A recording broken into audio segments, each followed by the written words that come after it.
Sweden, a land known for its stunning natural beauty, innovative spirit, and rich cultural heritage. From the vibrant capital of Stockholm to the serene archipelagos scattered along its coasts, Sweden offers a captivating blend of old and new. But beyond the modern facade lies a world of ancient customs and traditions passed down through generations. One such tradition, as intriguing as it is pungent, centers around a culinary peculiarity, Surströmming. This fermented herring, with its infamously strong aroma, has become synonymous with Swedish identity, particularly in the northern regions. For centuries, the mention of Surströmming evokes a mixture of curiosity and trepidation, dividing opinions as sharply as its distinct odor divides a room. But for the uninitiated, Surströmming represents more than just a pungent foodstuff. It is a journey into the heart of Swedish history, a testament to the ingenuity of its people, and a cultural touchstone that continues to bind generations together.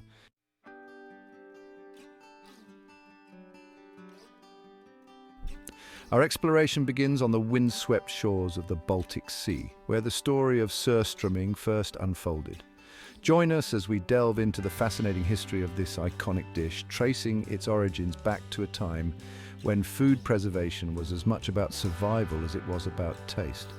Along the way, we'll meet the passionate individuals who keep this age-old tradition alive, from the fishermen who haul in the herring from the cold Baltic waters to the families who gather each year to partake in this unique culinary ritual. Prepare to have your senses challenged as we explore the intricate process of making Surströmming, from the initial catch to the crucial fermentation stage that gives this Swedish delicacy its distinctive aroma. We'll hear first-hand accounts from those who have dared to taste Surströmming, experiencing the full spectrum of reactions it evokes, from grimaces of disgust to expressions of pure culinary delight. So, buckle up and prepare for a captivating journey into the world of Surströmming, where tradition and taste collide in the most unexpected of ways.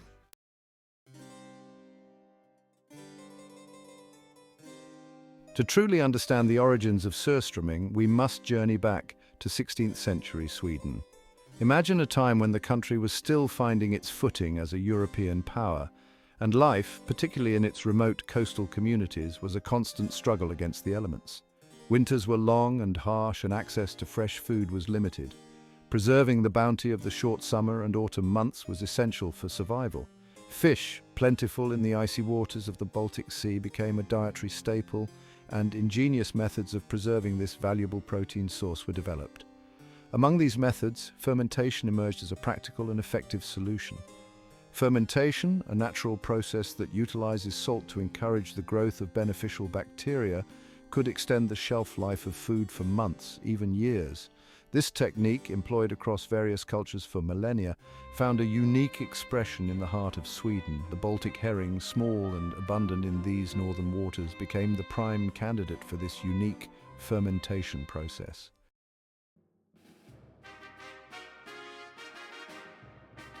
The exact circumstances surrounding the birth of Surströmming are shrouded in the mists of time. Some legends attribute its creation to a group of Swedish sailors who, running low on salt, inadvertently undersalted their catch of herring. Upon their return to shore weeks later, they discovered that the fish, far from spoiling, had undergone a peculiar transformation. The strong, pungent aroma that greeted them, far from being off-putting, hinted at a unique and complex flavor profile. Whether born out of necessity, ingenuity, or perhaps a touch of serendipity, Surströmming gradually became ingrained in the culinary tapestry of Swedish society. Initially embraced by coastal communities as a means of survival, it slowly gained acceptance further inland, finding its way onto the tables of both peasants and nobles. Over the centuries, what began as a humble means of preserving a vital food source evolved into a cherished cultural tradition, a testament to the resourcefulness and resilience of the Swedish people.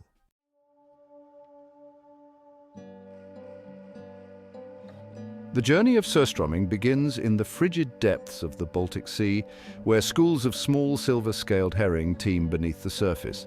These aren't your typical Atlantic herring, prized for their size and robust flavor. Baltic herring, smaller and leaner, possess a delicate flavor that lends itself well to the fermentation process. Swedish fishermen, using traditional methods passed down through generations, cast their nets into the cold, clear waters, hauling in the bounty that will soon become the infamous Surströmming. Once ashore, the real work begins. The freshly caught herring are meticulously sorted, with only the smallest and most pristine specimens selected for Surströmming production. Size matters in this delicate dance of fermentation, as smaller fish offer a greater surface area for the bacteria to work their magic. The chosen herring are then delicately rinsed in cool, fresh water, removing any impurities that might interfere with the fermentation process.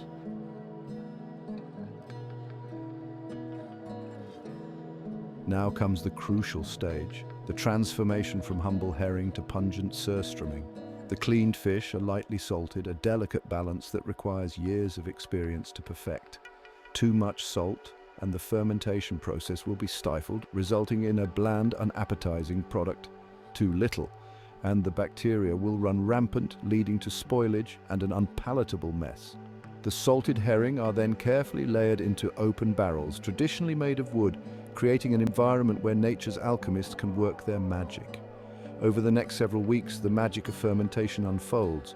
Lactic acid bacteria, naturally present on the skin of the herring, begin to break down the fish's tissues. This process, fueled by the salt and the cool, dark environment of the storage cellars, releases carbon dioxide, creating the characteristic bulging of the Surströmming cans. The once mild flavor of the herring intensifies, developing the pungent, sour notes that have made Surströmming both infamous and revered.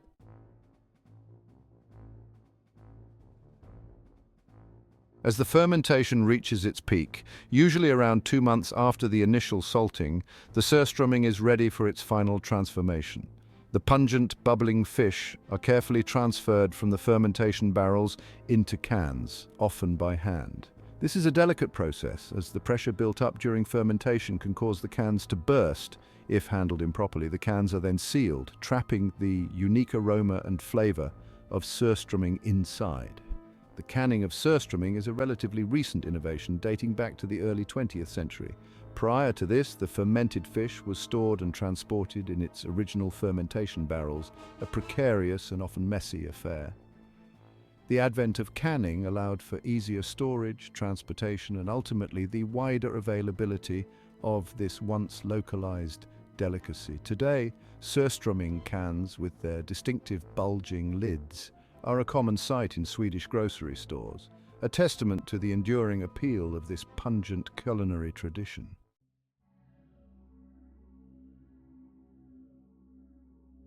The moment of truth has arrived, the unveiling of Surströmming. As the can is carefully pried open, a wave of expectation tinged with a hint of trepidation washes over the room. The aroma, long held captive within the confines of the metal container, escapes with an audible hiss, announcing its presence in no uncertain terms. This is not the subtle allure of aged cheese or the comforting warmth of freshly baked bread. This is an olfactory assault, a potent blend of fermented fish, butyric acid, and other sulfurous compounds that have earned Surströmming a reputation as one of the smelliest foods on the planet. The uninitiated might recoil, their eyes watering, their stomachs churning at the sheer intensity of the experience. The aroma, pungent and persistent, has a way of lingering long after the can has been resealed, clinging to clothes, hair, and even memories. It's an odor that has been known to clear rooms, halt trains, and even spark diplomatic incidents. But for those brave souls who dare to venture beyond the initial shock, a world of unexpected complexity awaits.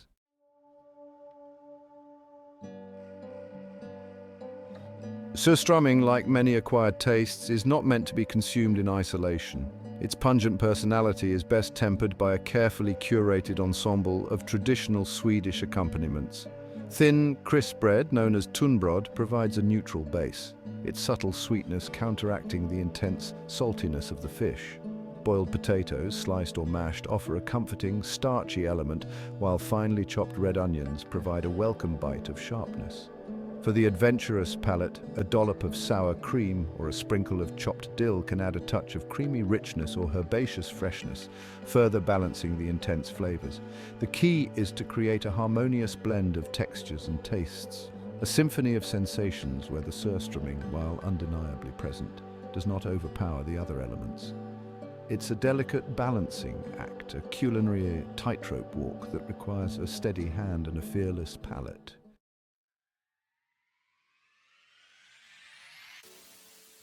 Eating Surströmming is not merely a meal, it's a ritual, a celebration of heritage and a testament to the enduring power of tradition.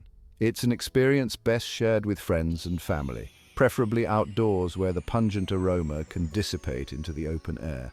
Conversations flow as freely as the aquavit, a traditional Swedish spirit that often accompanies a Surströmming feast, its caraway and anise notes complementing the unique flavors of the fermented fish. The first bite is always the most memorable, a baptism of fire that separates the curious from the converted.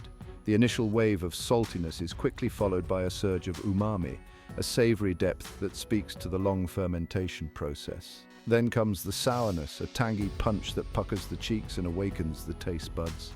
Some detect hints of aged cheese, others notes of parmesan or even blue cheese. The aftertaste lingers, a reminder of the culinary adventure just undertaken.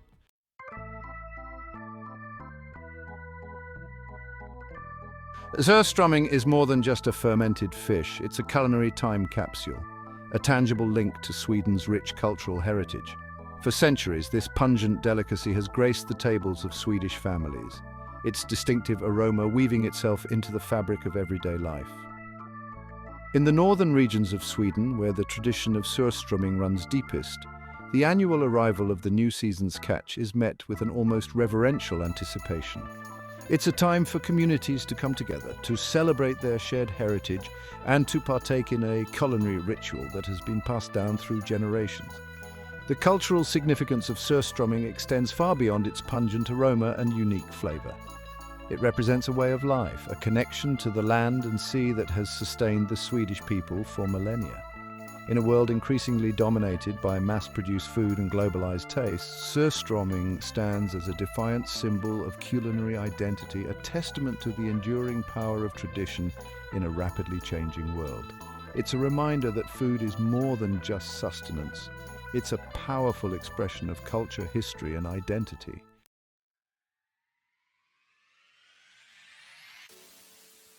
The story of Surströmming is also a story of resilience, of a people's ability to adapt and thrive in a challenging environment. Born out of necessity in a time when food preservation was essential for survival, Surströmming represents the ingenuity and resourcefulness of the Swedish people. The ability to transform a readily available but perishable resource into a shelf-stable food source that could last through the long, harsh winters was a testament to their intimate knowledge of their environment and their unwavering determination to make the most of what nature provided. Today, while the need for such extreme preservation methods has diminished, the tradition of Surströmming endures, a testament to the enduring spirit of the Swedish people. It's a celebration of their ability to find joy and camaraderie in the face of adversity, to turn a challenging foodstuff into a source of national pride. Surströmming is a reminder that sometimes the most unexpected and even challenging culinary experiences can also be the most rewarding, offering a glimpse into the heart and soul of a culture.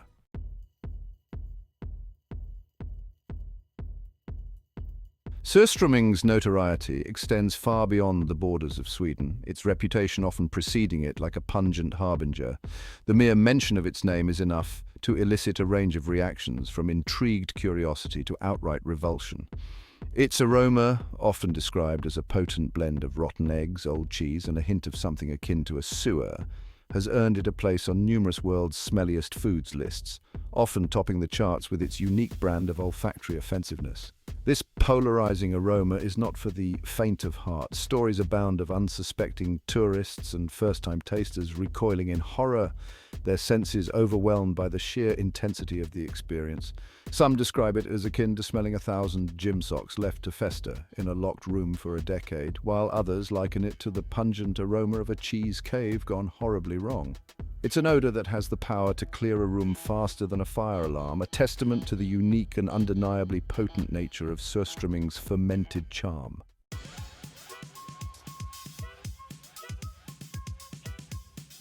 Yet despite its infamy, or perhaps because of it, Surströmming has become a culinary curiosity, a badge of honor for adventurous eaters seeking to push their sensory boundaries. Food bloggers and YouTubers from around the globe have documented their often comedic encounters with this Swedish delicacy, their videos garnering millions of views and sparking countless online debates about the merits of consuming something that smells so undeniably, well, pungent. Surströmming festivals and tasting events have sprung up in various corners of the world, drawing crowds eager to experience this unique culinary tradition firsthand. From the bustling streets of Tokyo to the trendy food markets of London, Surströmming has found an unlikely following among those seeking a taste of the unconventional, a break from the mundane world of mass-produced flavors. It's a testament to the enduring power of curiosity, the human desire to explore the unknown, even if it means braving a sensory experience that might make your eyes water.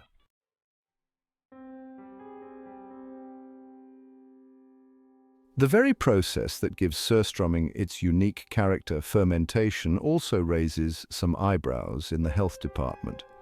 Fermentation, while generally safe when done correctly, can harbor risks if not carefully monitored. The anaerobic environment inside those bulging Surströmming cans, while perfect for developing flavor, is also conducive to the growth of unwanted bacteria if not properly controlled during the production process. One concern is the potential presence of Clostridium botulinum, the bacteria responsible for botulism, a rare but serious paralytic illness. However, it's important to note that commercially produced Surströmming undergoes rigorous safety checks and regulations to minimize this risk.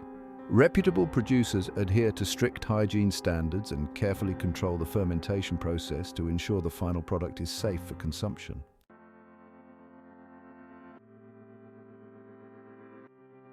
Despite the potential risks associated with improperly fermented food, Surströmming, when prepared correctly, offers some nutritional benefits. Like other fermented foods, it contains probiotics, those beneficial bacteria that contribute to a healthy gut microbiome. A balanced gut microbiome is increasingly recognized for its role in supporting digestion, boosting immunity, and even influencing mental health. Furthermore, Baltic herring, the star ingredient of Surströmming, is a naturally rich source of protein and omega-3 fatty acids, those heart-healthy fats that offer a range of health benefits. Omega-3s are known to reduce inflammation, lower blood pressure, and improve brain function. So, while the aroma might make you wrinkle your nose, your heart and brain might secretly thank you for a serving of this pungent Swedish delicacy.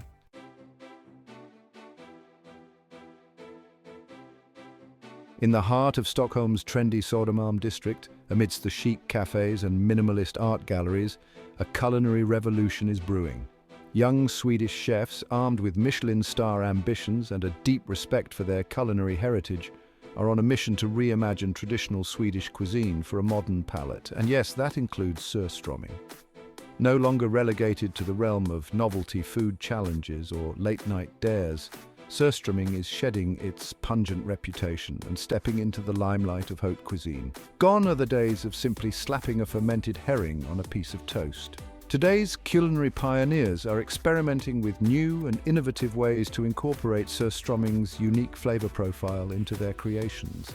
Think delicate Surströmming mousses served with pickled cucumber and dill, or crispy Surströmming croquettes paired with a tart lingonberry sauce.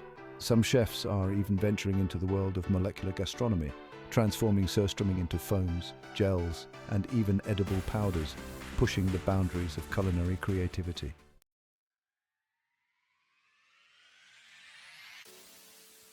This culinary revival is not just about appealing to adventurous foodies. It's about bridging the gap between generations, connecting young Swedes with their culinary heritage in a way that feels fresh and relevant.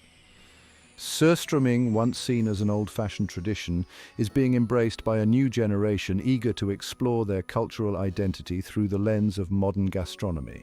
Social media platforms like Instagram and TikTok are buzzing with images of beautifully plated Surströmming dishes, showcasing the aesthetic potential of this once maligned delicacy. Food bloggers and influencers are sharing their Surströmming experiences with a global audience, challenging preconceived notions and inspiring others to step outside their culinary comfort zones. It's a testament to the power of creativity and innovation to breathe new life into even the most traditional of dishes.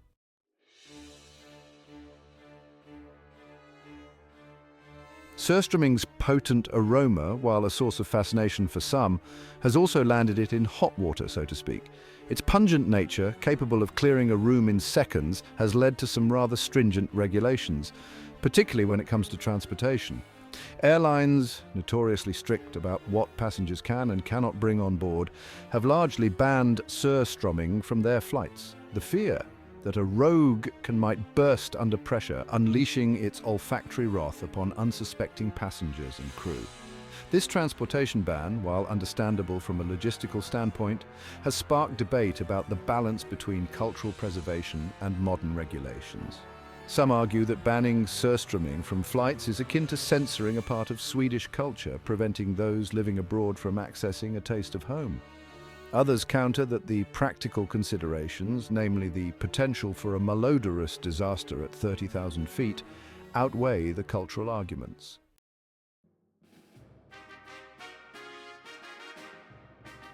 The debate extends beyond airlines, spilling over into other areas where Surströmming's pungent presence might be deemed disruptive. Some apartment buildings in Sweden, for example, have implemented rules prohibiting residents from opening cans of Surströmming within the confines of their homes, citing concerns about odor complaints from neighbors. This has sparked further discussions about individual freedoms versus communal living considerations. The challenges of selling and exporting Surströmming in a globalized world are also apparent. Warning labels, often printed in multiple languages, adorn the cans, cautioning potential consumers about the potent contents within. Some countries have even considered banning the import of Surströmming altogether, citing health and safety concerns related to its fermentation process. These challenges highlight the delicate balance between preserving cultural traditions and navigating the complexities of international regulations in an increasingly interconnected world.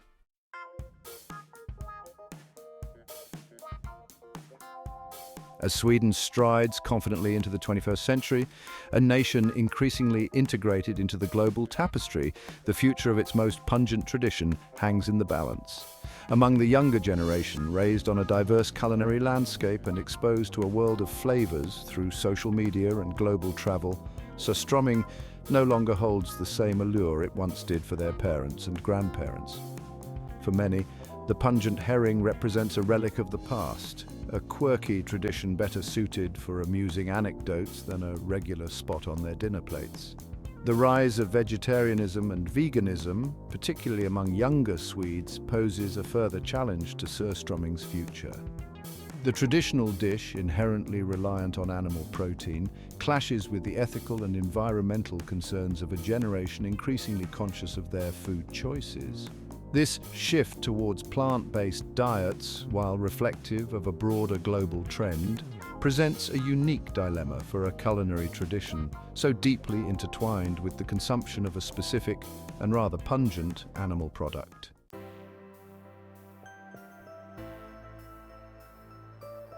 Yet even as Surströmming faces an uncertain future, a dedicated group of enthusiasts, cultural preservationists and culinary ambassadors are working tirelessly to ensure its survival. Recognizing the cultural significance of this polarizing delicacy, they are on a mission to document traditional production methods, preserve the stories and rituals associated with its consumption, and introduce Surströmming to a new generation, albeit with a modern twist. Food festivals and culinary events across Sweden now feature Surströmming, prominently offering tastings, workshops, and even cooking competitions designed to demystify the dish and showcase its versatility. There's a sense of playful irony in the air, as well as a recognition that Surströmming's infamy can be a source of both amusement and cultural pride. T-shirts emblazoned with "I survived Surströmming" and humorous warning signs depicting its potent aroma have become popular souvenirs. The pungent herring, once a source of national embarrassment, is being reclaimed as a quirky cultural icon, a testament to Sweden's willingness to embrace its unique, even challenging culinary heritage.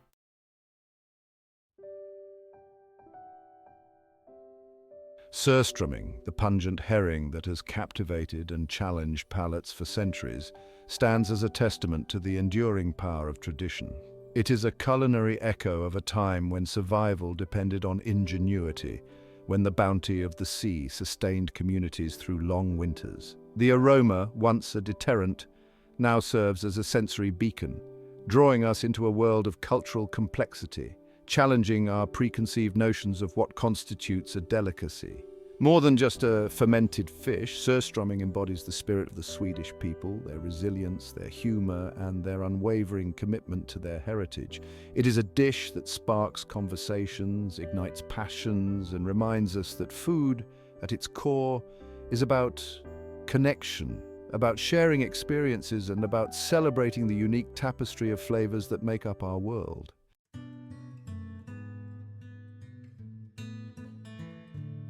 As the sun sets on the Baltic Sea, casting a golden hue on the fishing villages that dot its shores, we are left with a sense of awe at the enduring legacy of Surströmming. It is a culinary tradition that has weathered storms, both literal and metaphorical, adapting and evolving with each passing generation. Whether embraced as a cherished delicacy or approached with trepidation, Surströmming serves as a powerful reminder of the importance of preserving culinary heritage in a rapidly changing world. So the next time you encounter a can of Surströmming with its bulging lid and infamous aroma, take a moment to appreciate the story it tells. It is a story of survival, of ingenuity, and of a culture that embraces the unexpected, reminding us that sometimes the most pungent experiences can also be the most rewarding.